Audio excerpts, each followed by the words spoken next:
Columbo, you're marvelous. Transparent, but marvelous.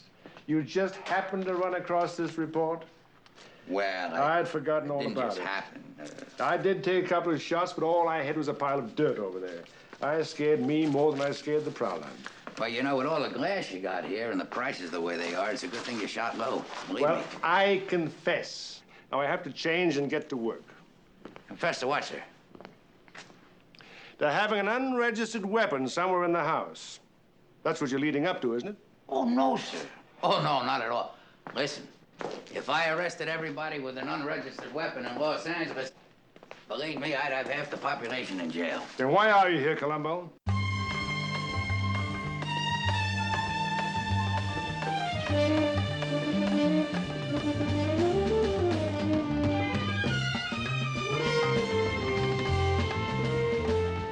Hello, Columbo fans. This is Sean. Hello, sir. Is this to you, to whom I speak? Yes, it is. It's me, Steve, of the Columbo Confab podcast. Oh, okay. Is that what we're doing this week? Okay. Yes. Do you know that line? No.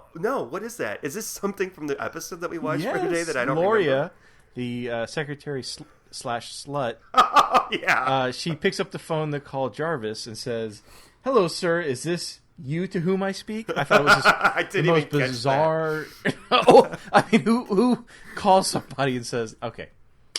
So yes, and ladies and gentlemen, if you have no idea what we're talking about, tonight's episode is the Greenhouse Jungle. All right. Which we'll get to in a moment, but we've got a couple things to talk about first. Oh. I guess we have news. We have Columbo news. It's not really news, but it's just something interesting that I read in the internet that I want to share with you all. Oh, nice. Okay. There is someone on the internet. It's got to be true then. Yeah, well, it's true. It's true. This is true. There's somebody on the internet who goes by Columbo-phile, and that's Columbo, Phile. I do not know if it's a man or a woman, but they have a blog. If you just Google Columbo-phile blog, you'll see what I mean, or follow Twitter at Columbo-phile. And they posted an entry earlier this week about Columbo scripts that were never used. And there were two that they talk about, one from the 70s, one from the 90s. And I find this fascinating. There was evidently a script written by none other than Brian De Palma. Wow. And it was called Shooting Script. And it was about a documentary filmmaker who decides to kill somebody and film the entire thing. And he literally chooses a celebrity at random and kills her, films it, and keeps the film as a decoration in his living room. From the 70s. This is a 70s episode. Never produced, just written.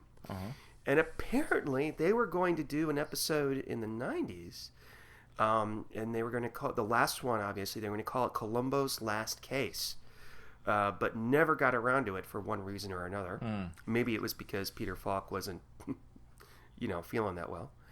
I think, I'm willing to bet that Joel Grey was going to be in it, because for the longest time, I remember on IMDb, there was... Joel Grey. I can't think. Who is that?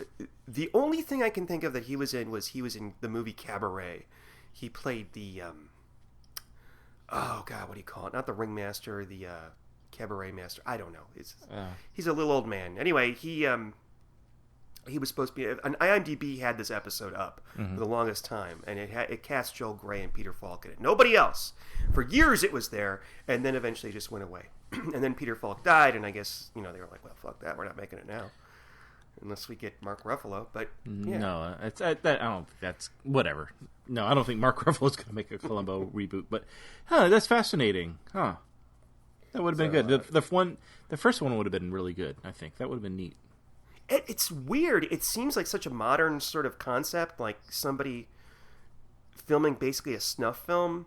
It doesn't seem like a 70s concept. It does seem like something Brian De Palma would do, because it reminds me of that movie Body Double. Do you remember he made that movie about the guy that sees the murder across the kind of, well, he ripped off everything that Alfred Hitchcock ever Yeah, I was about to did, say, it sounds supposedly.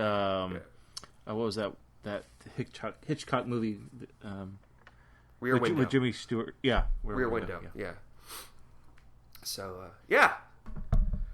Okay. So you wanted something to say. You told me before we recorded that there was something that you wanted to say about something. I did? Yes, you did. Well, first, happy birthday. And so Well, I didn't want you to bring that up. That's too late. It was a week ago. Speaking of too late, Yeah. but Well, so I ordered something for you. I think it's Columbo-ish news. So I ordered you something off Amazon. I had no idea what exactly it was. It if ladies and gentlemen, if you know Sean very well, he loves board games, and obviously Columbo. And I found this thing. I forgot how it was titled on Amazon, but it was something to the effect like Columbo game or something like that. And all it was just a photo. It didn't even really go into what it was, but I'm like, that's perfect. Whatever that is, that's going to be perfect. And so you received that yesterday. And tell us about that, Sean, because I'm kind of curious. I'm sure anybody who's looking for Columbo things to order, to own, tell us about it. And what are your thoughts? Well, first of all, yeah, it arrived yesterday, and I came in, and I'm like, what the fuck? I didn't order anything from Amazon recently. And you ordered it wrapped, by the way, which was very nice. But it wasn't technically wrapped. It came in like this big velvety red sack that was almost like a Christmas sack. And anyway, it's basically it's a jigsaw puzzle, and it's from 1989, which means it's about 30 years old almost. Yeah. And it was brand new, sealed. And it's a jigsaw puzzle where you read the little story in a booklet, and then you put the jigsaw puzzle together. You don't know what it is, what it's going to look like. In this case, it's the table. There's this lady that was killed. It's a fortune teller, and in this case, I think it's a photograph of the table, and by that you're able to figure out how Columbo knows who the killer is, because the story pretty much infers that this guy's the killer. But it was so old that it was sealed on the bottom with the glue to the cardboard, because that's how they used to box jigsaw puzzles back in the day. So for whatever it's reason, very cool. Yeah, I haven't started on it yet because I've got like 4 cats and I have to do it in a safe place because I don't want it. Something like that will quickly become a cat toy if I just do it in the dining room table. Is it a big product or? It's it's like the size of a puzzle box. It's 18 by and the puzzle when it's done is 18 by 24, and it's one of 2. Interestingly, the story in it where it's this guy, the murderer is a guy that what's it called? He like debunks psychics and stuff like that. Kills a psychic. That's what the story is basically. Obviously, the psychic wasn't very psychic if he Right. got killed. Was that what he's trying to prove? I wonder. It bears a striking similarity to the very first episode of the 90s Columbo that came out in 1989. So, which is interesting. Yeah. And the other one... And the name of this thing, by the way, if anybody who's looking it up on Amazon wants to order it, it's called Columbo Mystery Puzzle Game. Yeah. And so the game and the Columbo I put together, I'm like, that's perfect. Whatever that is. It's not technically a game with like 2 or more people. You actually play with yourself because it's a jigsaw puzzle. That just came out wrong. Yeah, they did. But, yeah. But they've got 2 of them. They've got that, and they've got another one called... This one's called Death Foretold, and then they've got another one apparently called Ashes to Ashes. But is Ashes to Ashes, is that a Columbo one, or is it... Yeah. Oh, yeah. okay, got you. All right. Yeah. They've got a whole series of these. Like, there's a series of Murder, She Wrote ones. There's a series of Clue ones. They've got, like, Sherlock Holmes ones, which aren't really Sherlock Holmes, just use the character. So... Yeah, and it was weird because I was completely clueless what it was. Because there's the description on it, there's really no description or reviews. It's just a product that you can order. And so I was kind of hoping it was something decent. So I'm glad to hear it. It was neat. Yeah. Okay, and let's see, what else was I going to... So happy birthday, Sean. Yeah, thank you. Although by the time this comes out, it'll probably be your birthday. But, but you were going to mention something else about stars. About stars? Híjole. You said you are reviewers on iTunes. Oh, yes, that's right. So, well, no, you're the one that told me that we recently got a review on iTunes, and it was for a whopping 2 out of 5 stars. So somebody you. hated us so much that they took the time out to give us 2 stars. Yeah. Can I just say, I doubt very much this individual is listening, but fuck you! Oh, I think it's hilarious. When you told me, I texted you back, just laughing. I thought it was just great. Because if I hate a podcast, I just stop listening. I don't even put that much time into it. I don't invest time into it. So, hey, the guy really hates us so much that girl, they did not write a review. They just left a star review. So yeah, well, disliked us so much that they took the time out of their day, their busy schedule, to let everybody know how horrible we are. So yeah, I'm willing to bet it's probably because we don't handle the subject matter in an adult, serious manner. Oh, I thought we do, and we swear occasionally. All right, I swear occasionally. But okay, well, whatever. I think Well, thank you for leaving. We should be saying thank you for leaving us a review. And if you're still listening, you're wonderful. Thank you for giving us another try. But yeah, you're probably right. They're probably not going to listen to us anymore. It's probably the Just One More Thing podcast. No, it's not. I'm sure it's not. If he or she really dislikes what we do here, I do have a recommendation for another podcast. She or he may not be familiar with it. It's called the TARDIS Tavern. Oh yeah, I think if you hate this kind of content, you will love that. Yeah, and they've got 160 some episodes. Definitely check that out. Mm-hmm. So tonight, Jungle, the Greenhouse Jungle. What does that mean? The Greenhouse Jungle? Why did they name it that? I get the greenhouse because it's the guy. He's got a greenhouse. The jungle part? It's a solarium. I'm sorry. Right, solarium. I don't know, because plants? Is it like the asphalt jungle? It's heavy stuff going down, but it's the greenhouse jungle. I don't know. Not a fan of the title. I don't know. Okay, so the actor, I got to say, the guy who plays Jarvis, I can't think of the actor's name at the top of my head. I know I've seen him in something else before. The guy who plays Jarvis? His name was Ray Milland. And he was in a movie I believe it was 1945 called The Lost Weekend, where he plays a horrible alcoholic. I saw it when I was a kid, and I told myself I'd never drink. So much for that. And he won an Oscar for that. And he was also in, he's been in tons of things. But the same year that he did this episode of Columbo, he was in a movie called The Thing with Two Heads, where he sounds plays, Oscar worthy there. Okay, go on. He plays half of a two-headed man. Wait, is this the guy with the white head and the black head? Yes. And he was a bigot, right? So, I don't know. It looks horrible. I think it was kind of a comedy satire-ish. Yeah. Wow, that was him. Yeah. And I was looking at his IMDb credits. I mean, as many of these older actors do, they he was in a lot of stuff like Love Boat and Fantasy Island. But what I find interesting is apparently they made a sequel of Rosemary's Baby, and he was in it. Was he the baby? So, no, he played the old man that lives next door, Roman somebody, I can't remember who. So this episode starts off with a phone call. So Uncle Jarvis, as we find out who he is, calls Tony. What's the last name? Goodland, his wife, Kathy. And so she's laying in bed all by herself, and so she receives this call, and Jarvis is covering up his voice. By the way, very unique accent. I think I could pretty much call that voice out in if I heard a voice lineup, so to speak. So he covers up his voice. It was really and then obvious. He talks to Kathy literally 5 minutes later, and she's unable to discern it's the same person. Yeah. He did a really bad job.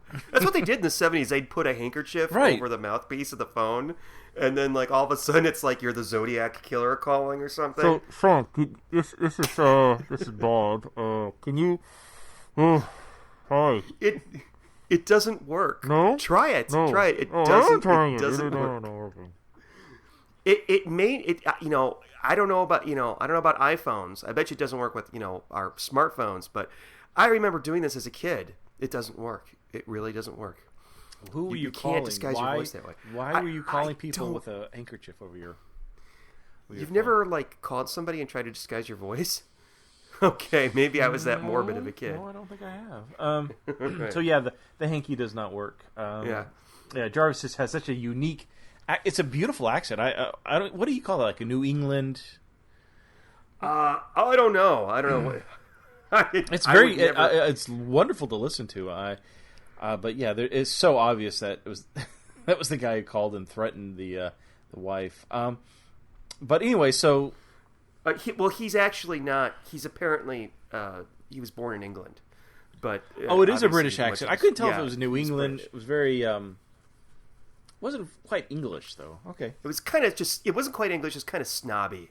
Yeah, very much like Donald Pleasance's in a couple episodes ago. So does the guy who plays Jarvis, has he been in any other Columbos? Seems like he's been in. He would be a recurring actor in this series. Yes, he's only been in one other one, and it was in season 1. He didn't play a murderer. He played the victim's husband.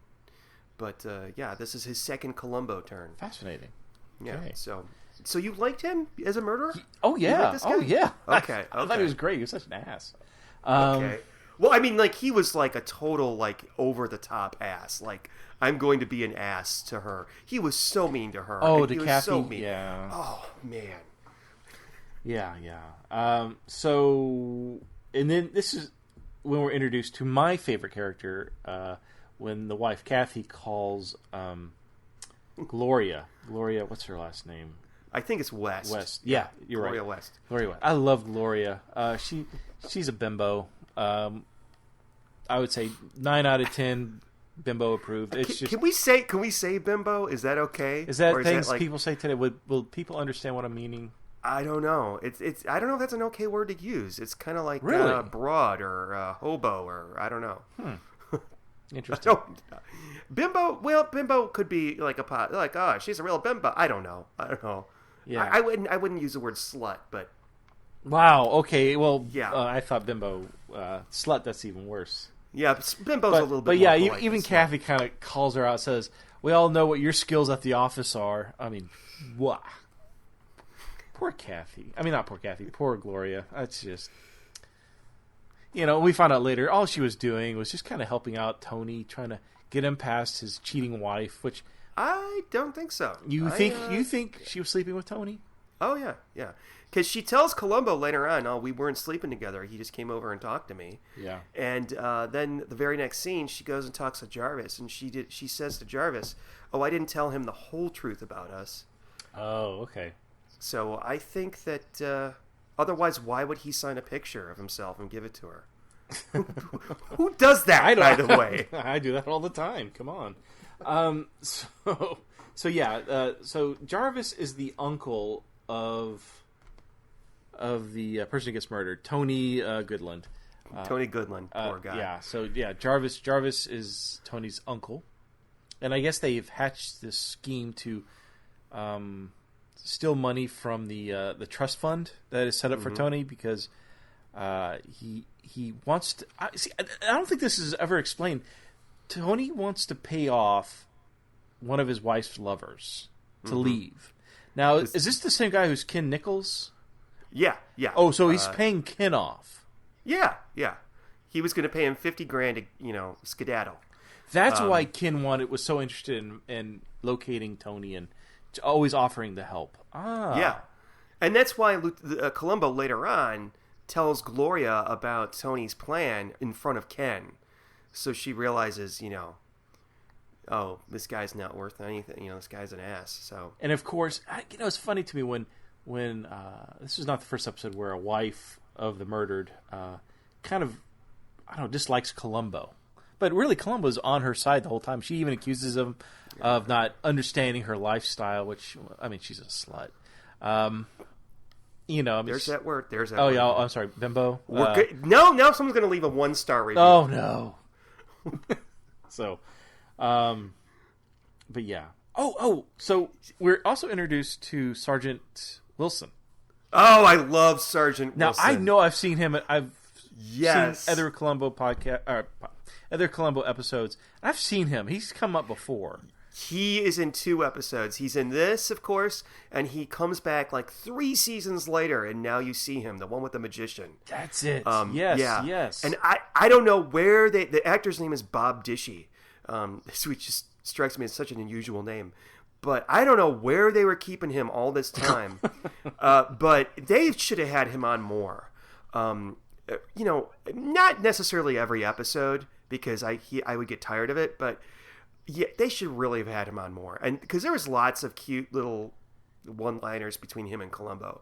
And apparently he and Peter Falk were really old friends, which is why he got on the show, I think, much like John Cassavetes. From the previous episode. Yeah. Oh, speaking of that, I made an error, I think, when we did Etude in Black. I said that the house in this episode is the house from Benson. And I think the house from Etude in Black is from Benson. But no, it's from we talked about this. It's from Fresh Prince of Bel-Air. Yeah, and also Benson. Is that the same house in Benson? I haven't seen that. I don't. 30 years. I looked it up, but both Jarvis's house and Alec Benedict's house look exactly the same. So maybe I just can't understand why they would put them in adjacent episodes, though, because that was right after. This one comes right after Etude in Black. Yeah. So the plot behind, I guess, faking Tony's kidnapping and ransom is they're going to fake a abduction in the middle of the night from his yellow Jag, which was a beautiful car. Columbo always these episodes always have beautiful sports cars. And when I watch these episodes and they do something like they did with this one, where they push the car down a steep hill or cliff or whatever, do they actually take the body of a replica of a car? Because that car that's got to be an expensive automobile. Yeah, that is a very expensive prop, because obviously that was no special effect. They pushed a real motherfucking car down the cliff. Yeah. That was probably the entire budget for the whole thing. Oh, I cannot imagine. Mm-hmm. So you think that was a real vehicle? I was wondering if that was some kind of mock-up or... I don't know. I don't know. It didn't look like a mock-up for sure, but I was kind of curious about that. Yeah, I think they really went Mad Max. I think they actually did destroy a real car. And what did you think of this scene where Sergeant Wilson and when Columbo shows up on the crime scene? Okay, this is my favorite scene. You know exactly where I'm going. Anybody knows that we're talking about Greenhouse Jungle knows exactly where I'm going with this. So, Columbo wants to take the fast way down, right? And you would think a stunt double. No, Peter Falk goes down and he takes a tumble. Literally like head over heels, kind of. I don't know, but I'm willing to bet that was actually a blooper and they kept it in. It was really funny. And he just lands with his legs in the air. He does. And I totally understand, because that has happened to me. Not on such a grand scale. But... No, wait a minute. Now, I know just prior, when Columbo arrives, the sergeant lights a cigar for him. Did he still have the cigar in his hand when he did that? I need to rewatch it just to see if he recovers and he still has the cigar in hand. I can't remember. That's funny. It happened to me in a Red Lobster parking lot.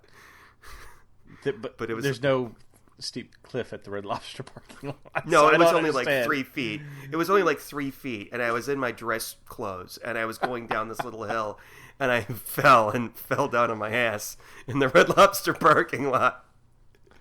With my suit on. Nice. Anyway, sorry. Yeah, that's a fun story. Any photos? No, there's no photo. Okay. So, yeah, Ken Nichols. He looks like a beefy kind of guy.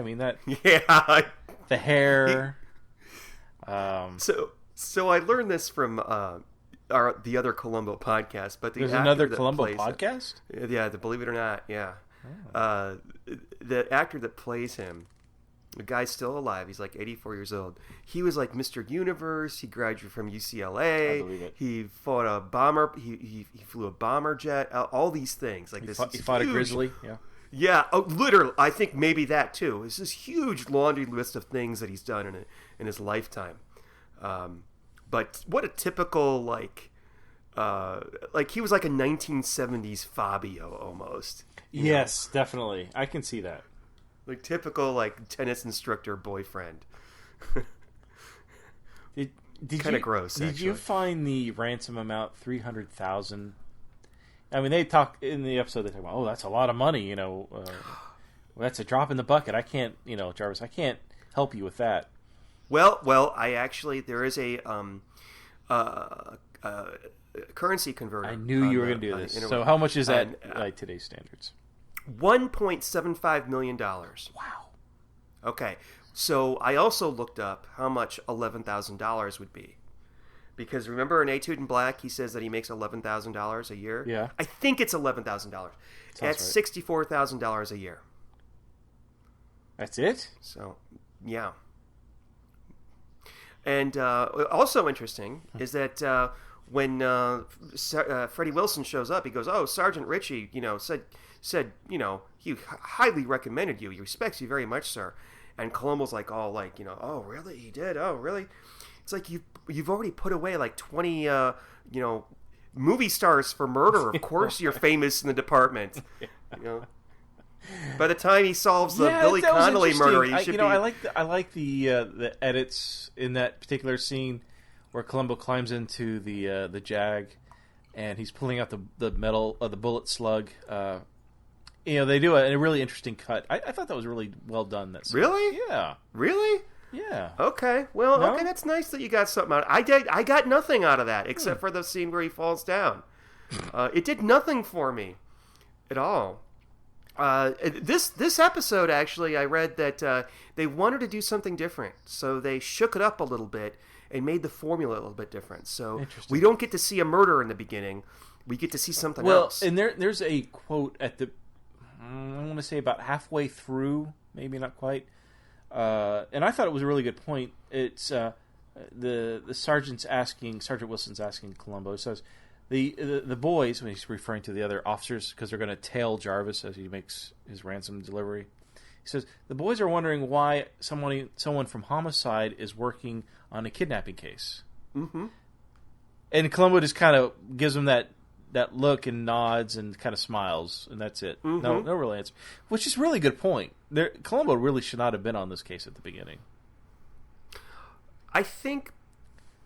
I'm willing to bet that Columbo was unofficially working on it. Like, maybe he thought there was going to be a murder.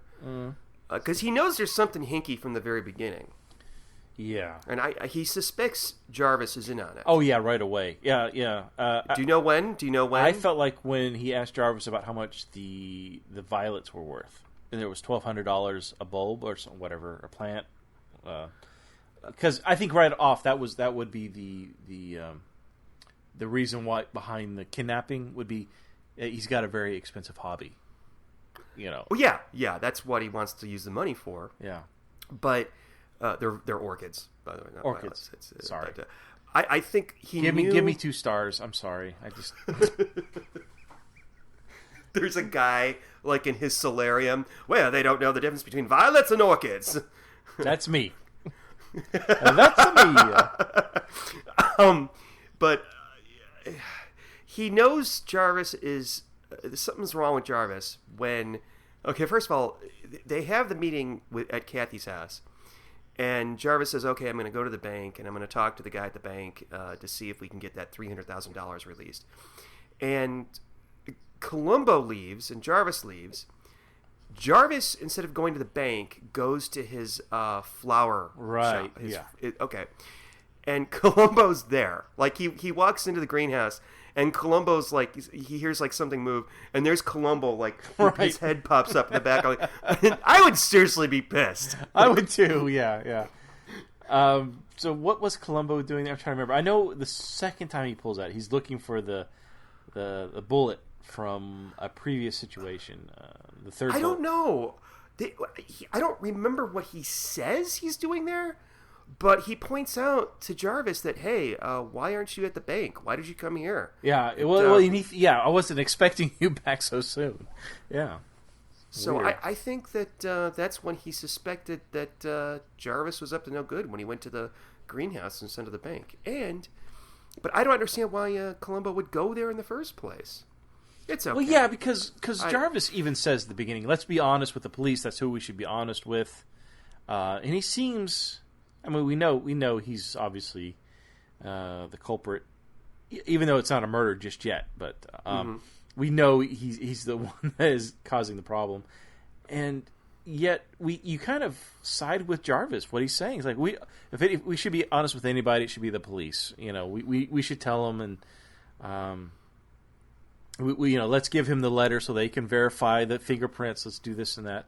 I mean, yeah, it'd be falling into what Jarvis's intent to prove his point, but yeah, I mean, totally. If I would have been a police officer, I would have gone into this case. I would definitely have thought the wife, especially a wife who's been cheating, even though it's an open relationship, I would have still thought, yeah, it's just got to be the wife.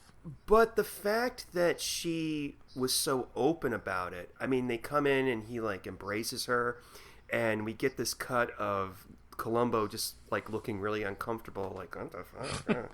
There's been a few times where I'm trying to. There was another one, I can't remember if we reviewed it or not, where Columbo walks in and it's kind of an open relationship. Oh, it's the one with the painter. Murder self-portrait. Yes, that's it. Yeah.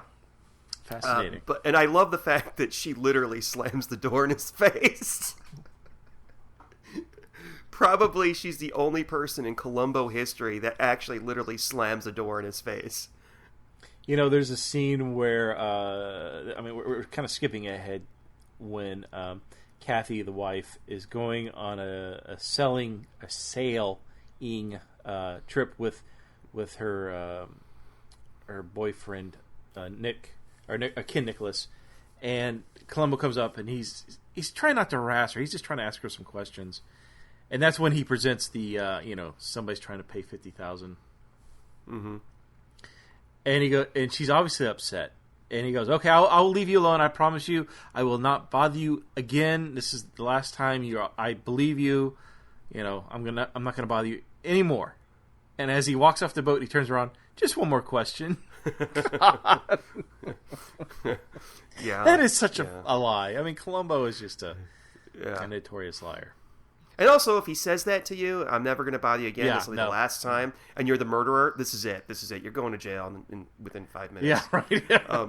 Well, the whole point where even Jarvis and Kathy are like, we don't want police involvement because they're going to do something horrible to Tony. And Columbo, because we're going to be far away from you. We're going to be in the background. You're not going to even see us. That was a bunch of bull. I mean, they were following. I mean, they were on them. So when they do the money pickup, when Jarvis and Tony do this fake, dropping off of the money, well, first of all, I wrote down in my notes, I put down, boy, you got a panty on your head. But so Wilson's taking pictures, and Columbo's like, oh, what do you got there? He goes, oh, this is the latest in technology. And he puts his hand out and he caresses the lens of the camera. And then Columbo says, oh, you must be a bachelor. Yeah. It's true. I mean, he's been that kind of money, personal money. And didn't the Tony in the stocking, who was trying to pretend to be one of the kidnappers, look like Tony in a stocking? Yes. I'm thinking the exact same thing. It's like, that is so obvious. Like, he should... like, I would have solved this case in no time, because Jarvis sounds like Jarvis on the phone. Tony looks like Tony in a stocking. I mean... like, that should be like Exhibit 1. Here's Tony. He put on a wig Here's the guy or something. Something to modify his hair color. I don't know. Something. Yeah, that was but you have to admit he was pretty scary looking with that thing. Get a panty and put it on your head and look in the mirror and see how scary. I did that yesterday. Oh, really? Made me feel sexy. Well, I know what we're doing when you're coming to visit, Steve. No. Anyway, so things go tits up for Tony in a moment. Yeah, so Tony's an idiot, apparently. And the poor guy, I mean, really, what's the one thing he's guilty of? He loves his wife, and he's... when they finally get the money, Tony basically tells Jarvis, I'm only to do this for my wife, and Jarvis kind of chastises him for it, like he does with everybody. Yeah, Jarvis is an asshole. I mean, he's Jarvis is in need of some like medicine or something, maybe some Cymbalta or some anti-grumpy drugs. He is so grumpy. He puts down everybody else in this entire episode. Yeah, that's why he likes plants so much. Yeah, does he talk bad to the plants? Do you think? Maybe when no one's there. Oh, my beautiful orchids. That's not a very good Jarvis Goodwin. No, that was not very. No. I'm not even sure what that was, but it came from below. I'll tell you that much. So Jarvis does phase 3, which I didn't even know there was phase 1 and 2. To be quite honest, I don't remember. But phase 3 is killing Tony. So as Tony's kissing the money and fondling it in an unusually sexual way, so Jarvis shoots him. And poor Tony, the look on his face right before he dies, like you could just see it all. He's like, what? It's like confusion, and then it's like, oh shit, I'm an idiot, and then he's dead. Yeah, he gets rid of that beautiful car. I mean, yeah, Tony just, poor guy. It is all because he wanted his wife to love him, and she's not really that attractive or that loyal. I don't understand. Whatever. I mean, okay, it's a plot. She has pretty eyes. She's got pretty eyes. Yeah, I thought Gloria, while a little more ditzy, was more attractive. Yeah, but Steve, you just don't understand a woman's instincts. Okay. I don't know what it is. But, okay, so now we have our murder. Yeah. 30 minutes into an hour and 10-minute episode. I like how Columbo, I mean, obviously Columbo is honing in on Jarvis early on. And one of the techniques that Columbo does is he tries to flatter the murderer by trying to get interested in what they're interested in. So if they're into making movies or taking photography, he'll try to learn about what their hobby is, right? Mm-hmm. So in this case, Jarvis is a what's the hobby called when you're into plants? Horticulture, botany, whatever. Yeah, whatever. So he's trying to learn more about this. He brings his fake imaginary wife's African violet plant. She probably found in a trash can outside because his wife doesn't really exist. Oh no, we're not going to talk about that anyway. So I just like that Columbo is trying to learn a little bit more about raising violets and stuff. By the way, African violets are like one of the easiest plants to raise. Oh really? That's even funnier. I used to have African violets. You put it on a shelf near the window. You water it, and it'll do fine. You can make it, make it grow bigger and more beautiful if you take it extra loving care. But no, that is hilarious. Really then because to take care of. They was dying. Yeah. And what's even more hilarious is that Jarvis took it upon himself to probably not because he liked Columbo, because he didn't, but he's like, oh, a lovely plant that needs my help. I must help it. So by the end of the episode, by the time he gets caught, he's nursed it back to health, and it's this beautiful African It's violet. literally a day later. Yeah. What's the time frame? Yeah, I know. Yeah, that's the other thing. All I did was water it. That's all I did. Yeah. So there is one thing that struck me as just sort of misplaced in this story, and that. So usually the plot, when one way or another, revolves around the murderer's occupation. Okay, like we've got the wine connoisseur. He ties the guy up in the wine locker, and the motive arose from his wine. In this, they're just a bunch of rich people. We don't know what Jarvis does for a living. We don't know what Tony does for a living. We know that they're both wealthy. We know that look at Jarvis's. Look, not only does he have a room full of probably hundreds of thousands of dollars worth of orchids. But look at that billiard room. Oh, it's beautiful. Like, yeah. Yeah, like that's straight out of like the board game Clue or something. And so I really kind of missed not knowing, or I wanted to know what Jarvis did for a living. Really? And I thought that he was a banker, and then I thought, well, why couldn't, since, gardening was his thing and, it was all about the greenhouse and that's how he gets caught in the end, maybe they could have made him a botanist, like that was his occupation, but then that wouldn't explain why he was so rich. So I guess it makes sense. I figured it was from inheritance. So Tony, I think, Jarvis says something early on that his father had left a lot of money to Tony, but knowing about his vices and his spending habits, put it in a trust fund, right? Mm-hmm, so I'm wondering if it was just family inheritance or something to that effect. Yeah, I guess. So you're saying that Jarvis wasn't a professional man at all. He was just a trust fund baby. Yeah, something to that effect. Who had obviously blown through his money buying, $1,200 bulbs or whatever the hell he's buying. Yeah, orchids. Yeah. Thank you. 2 stars. So I like the scene where Columbo decides he's going to interview Gloria, the bimbo, and so she's not willing to give up all the information, so she decides she's going to call Jarvis, and that's where the joke that I had done earlier in this podcast, we're saying, "Hello, sir, is this whom do I speak?" Who says that? I never caught that. I didn't catch that at all. Like, who talks like that? Nobody. Someone wrote that, and she. But whatever. So she it's obviously Jarvis she wants to speak to, because now she feels like she has some information. There's a reward out for any information about Tony's murder, and she thinks it's the wife, which is perfect for Jarvis because now he can pin it on Kathy. Which just turns out to be his mistake. But I want to go back one little thing. It's true, it does, yeah. And in the scene between Gloria and Columbo, I love that scene because the way that he talks to her, he really brings it down like to her level. Yeah. Yeah, okay. He does. He's obviously smarter than she is, but he's sitting there on the couch with her. He's staring at her intently. Sean, African Violet was smarter than her. Okay, let's be honest.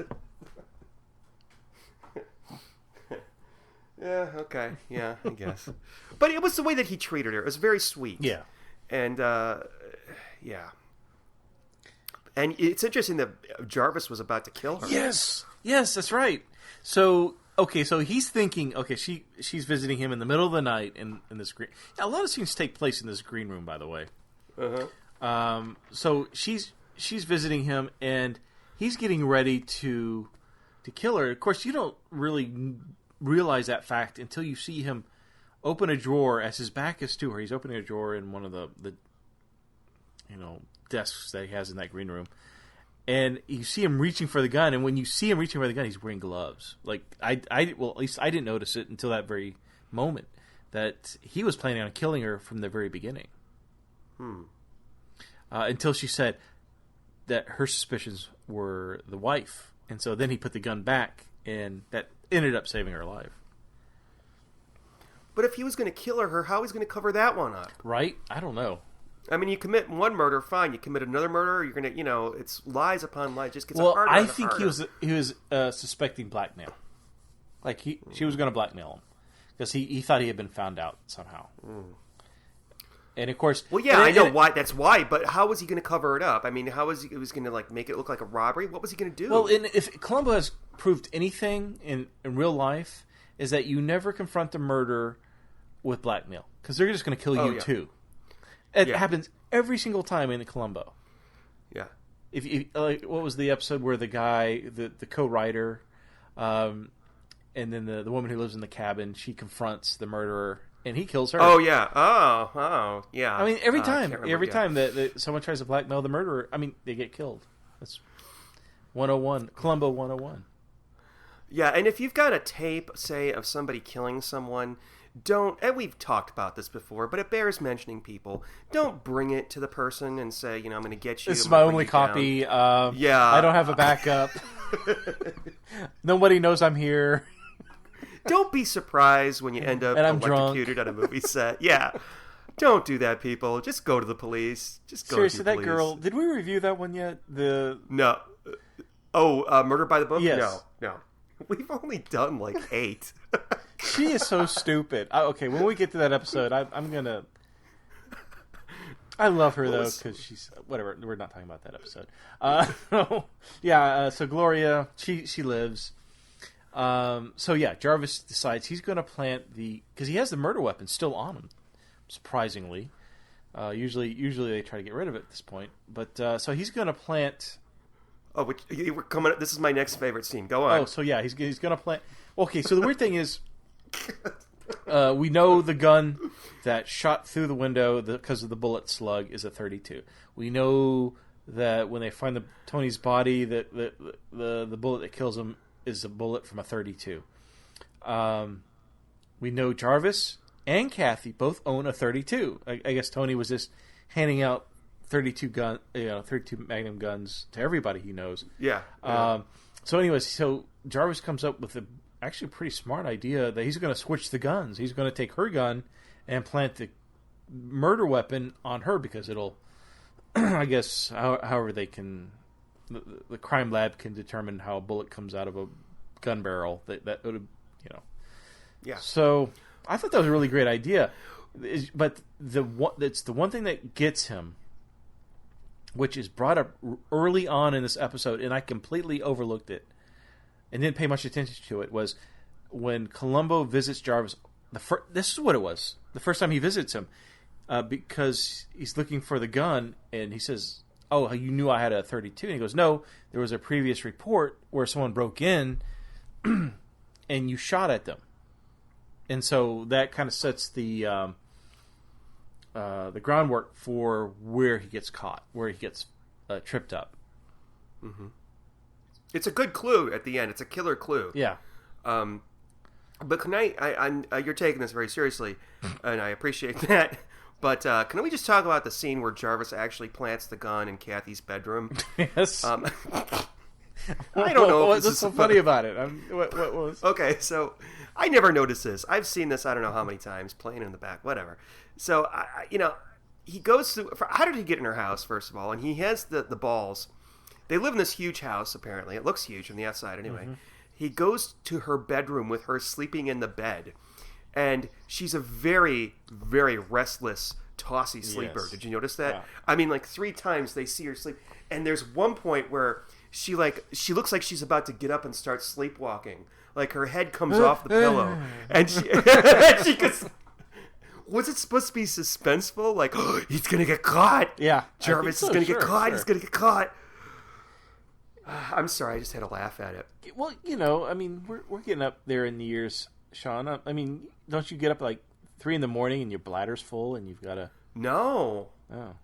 Every once in a while I do, but Kathy I do it in the morning Kathy has the bladder the size of a thimble, and so she's kind of stirring away. She's probably dreaming about, taking a shower or swimming in the ocean, just something with water, and so she's with Ken. Yeah, glistening biceps. By the way, right. She probably broke up with him though because after that scene. Yeah, because we don't see Ken after that. Yeah, he's gone. He's got to go. I don't know.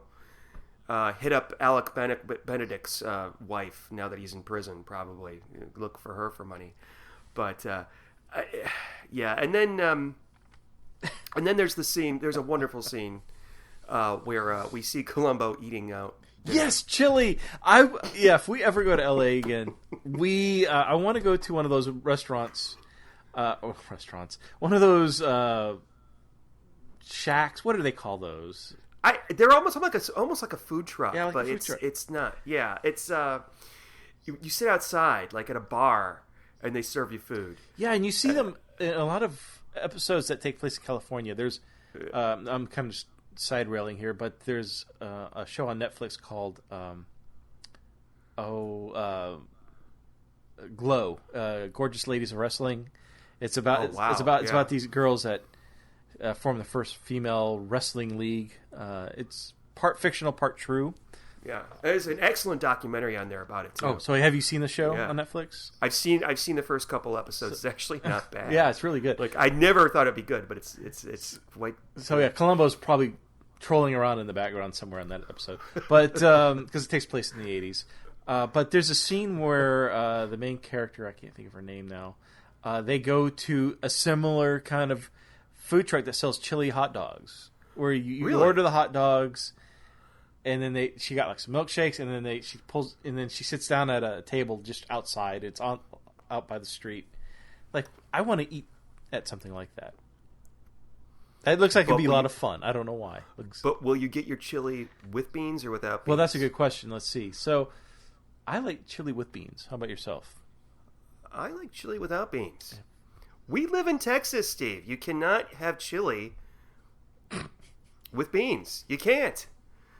Although when I make it with beans because that's the way my mom makes it, and it's good. So so that's the thing with Columbo. He likes to eat chili. He's got this great line. He says the guy asks him, "What do you want? You want with beans or without beans?" And Columbo says, "Well, yesterday I had it with beans. Today I'll have it without beans. Variety." And then he gives him his chili, which actually doesn't look like chili. It looks like a bowl of tomato soup. And that's when Freddie Wilson shows up. Columbo, we found her. The gun. Yeah, we got the gun. Yeah. Yeah. Oh. Let's rewind just a few scenes here before that. No, I apologize. It literally takes place after. So the guy who has the metal detector, and they're going through Kathy's bedroom. Oh, this guy should be fired. Because Jarvis hid the gun in her shoes. She's got like these bags of shoes. Yeah, she has a lot of shoes. Oh my god, shoes. And Wilson, Manuel Mr. Thorough- Noriega's wife didn't have that many shoes. I mean, Jesus. So she there's like, the metal detector goes off. And it's like an old school metal detector with the big round thing. Uh-huh. And it goes off, goes, "Oh no, it's because these shoes have metal on them." And Wilson goes, metal, whatever it was. And Wilson goes, "Well, did you check all the bags around here?" And the guy goes, "Oh no, we didn't bother." What's the point? Really? Well, no. I liked how he used. Okay, what I was referencing was how he used the metal detector. He just kind of waves it in the air. Like, is that how it works, honestly? I don't know. Like, when you, in old movies and stuff like this, that's all I don't know if they really look like that nowadays. Like, and they're beeping like a radiation detector. Beep, beep, beep, beep. I don't know if that's like a movie thing or if it's for real. I have no idea. I'm going to go on Amazon or eBay. Yeah, you should buy one. But no, he kind of waves it in the air. Like, he holds it up vertically, and he waves it in the air. I thought, maybe that's how they work. I really don't know.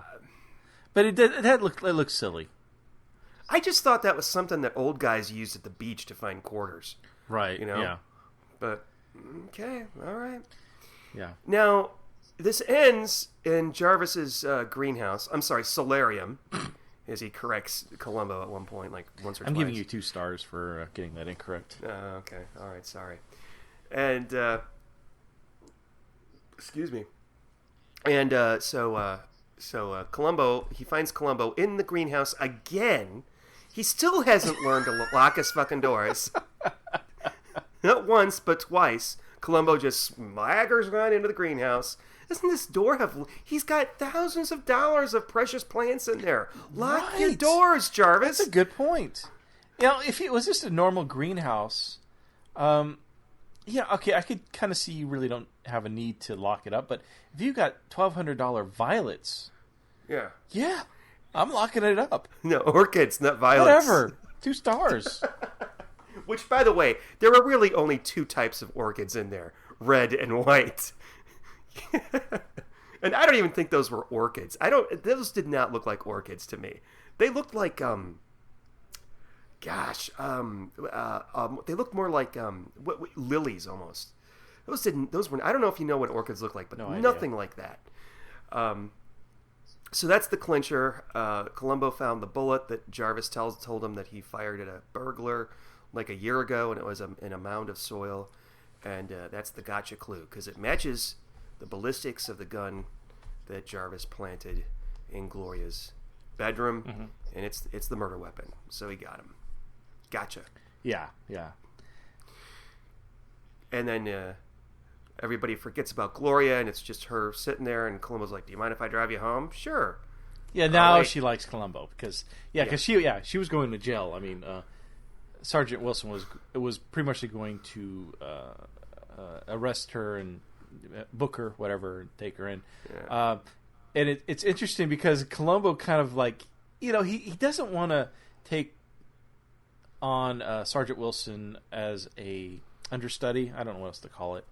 A protege, maybe. Yeah. So he's kind of, but he's been but he's been really kind of understanding. He's making mistakes. Like there's a scene where when with the photos and when they're taking photos of the exchange of the money, the sergeant wants to take 3D photos because casting is so old school that doesn't, no one does that anymore. Columbo's obviously in a hurry because he wants to catch up with Jarvis and question him because he obviously feels that's more important than, he's let the other department deal with doing the casting. Let's go. But he's held up because the sergeant wants to take these 3D photos, this new technique. So you kind of get the feeling that he's slowing Columbo down. Yeah, definitely. And then the scene with the chili when Sergeant Wilson approaches him, he's like, "You take care of it, Sergeant. I'm going to eat my dinner, and you take care of it.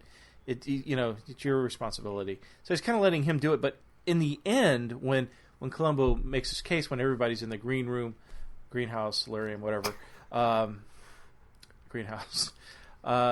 You keep saying green room, which is where the guests go. Yeah, right. And Jimmy Kimmel before they come on stage. I'm sorry. 2 stars. 2 stars. Fake news. 2 stars. So, don't make it political. We lost a few other listeners. Don't make it political. Okay. So yeah, Columbo kind of downtrods the sergeant in this. At that scene, he's like, "Well, the sergeant should, kind of puts him back." Saying, this is what really happened. He says, "No, Sergeant. No. Like you got it all wrong. No." And he sprayed him in the face with a water bottle. Yeah. So, well, I'm glad that you got a lot out of this. It sounds like you kind of enjoyed it. Do you want to rate it? Sure. So, I got a number. Yeah, Okay. I went first last time, so you go first this time. Okay, so let's rate this out of 1,253.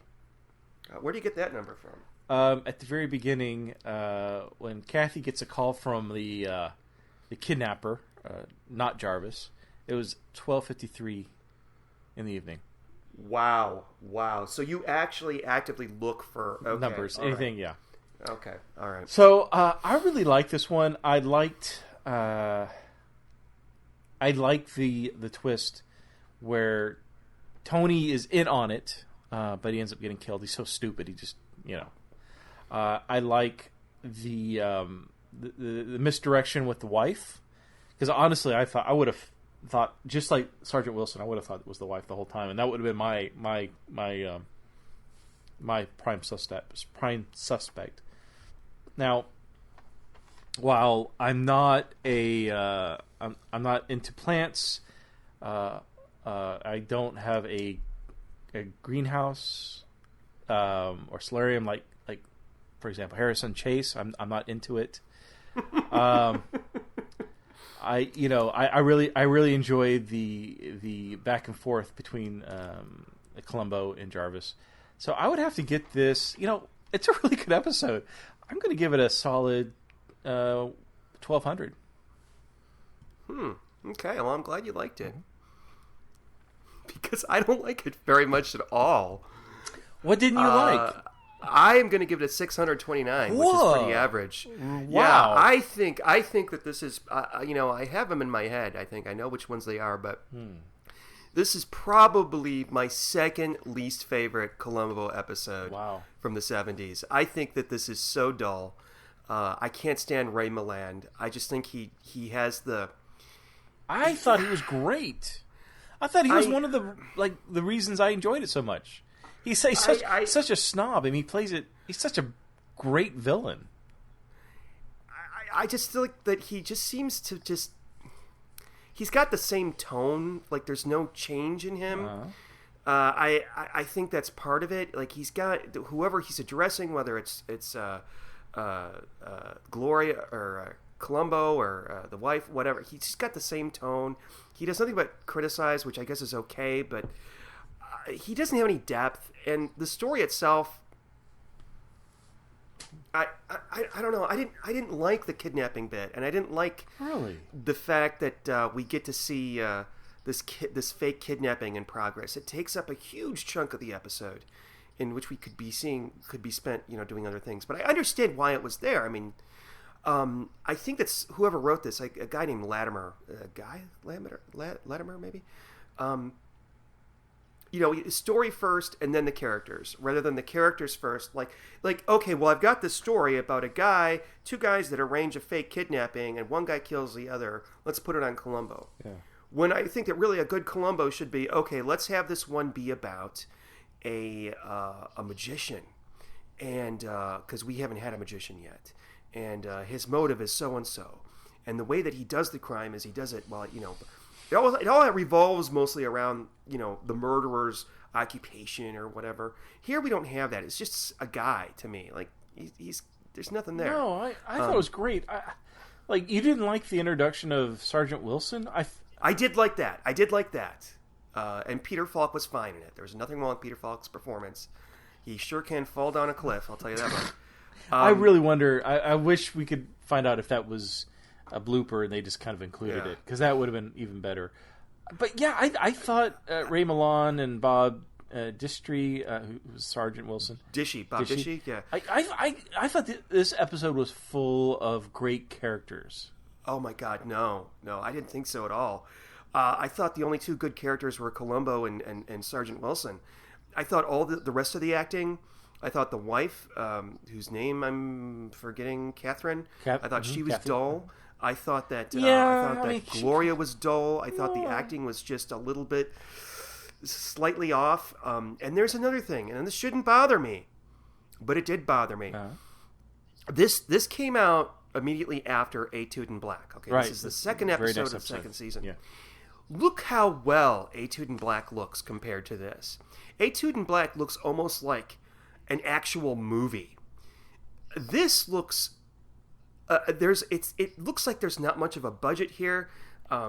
Most of it is shot on set rather than on location. You can definitely tell when Kathy opens the door for Columbo to come into their house. You can tell behind him it looks like trees and stuff. It's obviously a canvas backdrop. You can tell it's all on set. And another thing that bothered me was the music. I don't think this about any other episode of Columbo, that the music really dated it, and it seemed real cheesy in 70s. Didn't even notice it. And I felt like I was watching a police procedural in those first 30 minutes, where they're following Jarvis down the street in the car, and we see the, I didn't like that. And to me, it was just you didn't dull, find that suspenseful, middle of the road. No, because I thought, okay, what could have happened? I know it wasn't going to, because the episode would have ended immediately. But if Jarvis pulled over and then Tony popped out like, "Oh, we made it," because this car stopped, right? But that didn't happen. But yeah, no, there was a point where I thought, "Oh, Tony's not going to know that he's being pulled over and that they've come to, back to where they need to go and come out." That would have been interesting, yeah. But I just all fell kind of flat. It was just flat, like flat soda to me. And you know what? Part of it may be because I've seen this umpteen times, and I've never consciously said, "Okay, I'm going to sit down and watch Blueprint for Murder." No, Jesus. I'm going to sit down and watch The Greenhouse Jungle from start to finish. I've always had it playing in the background or whatever, and I just never gelled for me. I didn't like not knowing what these people did for a living or how they got their money. So yeah, I'm sorry, but I'm glad you liked it. Yeah, I liked it. I thought it was great. The only 70s one that you've watched so far that you didn't like was that very first one, Lovely But Lethal. All the rest of you, this is just... Yeah, well, I didn't quite, the makeup thing, maybe. Yeah, the makeup, dude. I think I like Strange Bedfellows better than this. And I am in the minority, apparently. So it's all you. Something's wrong with you. All right. Yeah, Well, I guess so. whatever. I mean, that's I'm the chili with beans, and you're the chili without. So that's fine. It's a variety. Well, I guess it's time. It's now the moment on the show that Steve, I want a need good you '90s to, one. I'm begging for something that is 90s, 80, late '80s, early '90s. That's just superb. So I've got my fingers and my toes crossed on this one. Okay. All right. Well, go ahead and give it a spin. Here we go. I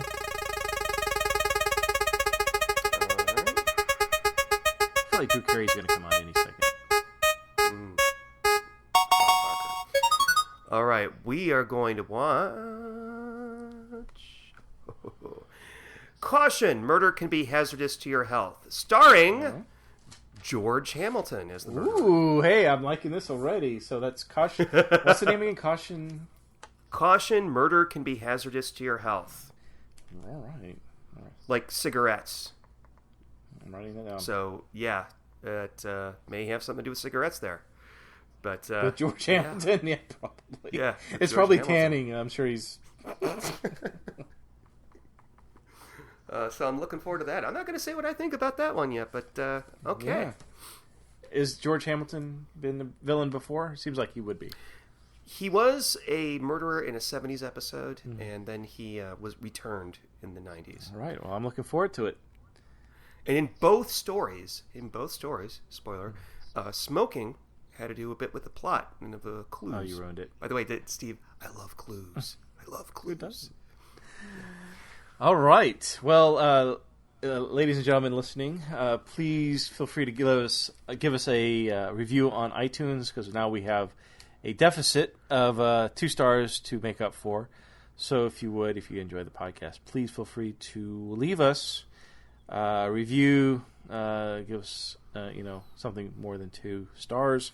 Greatly. Or type a review. Say, Sean and Steve are so sexy, I want to meet them when we go to Columbo-Con next year. There is no Columbo-Con, but... Oh, there should be. Yeah. But, and then when we have do we have any... I should ask, do we have any feedback, any emails or anything? No feedback. But they've only known about our... as we record this, they've only known about our email for a week, so we shall see. All right. What? Send us email at columboconfab@gmail.com. Just send us whatever you want, people. You guys suck. Who are you telling the listeners they suck? Or are you telling? No. that we Like, suck. if you want to, okay. Or Steve's a misogynist. I hate Sean. Sean's I don't know, whatever. This is how murder with too many notes means at the end. That He hates plants. All right, everybody. Have a good night. We'll see you next time for Caution, Murder Can Be Hazardous to Your House. Good night.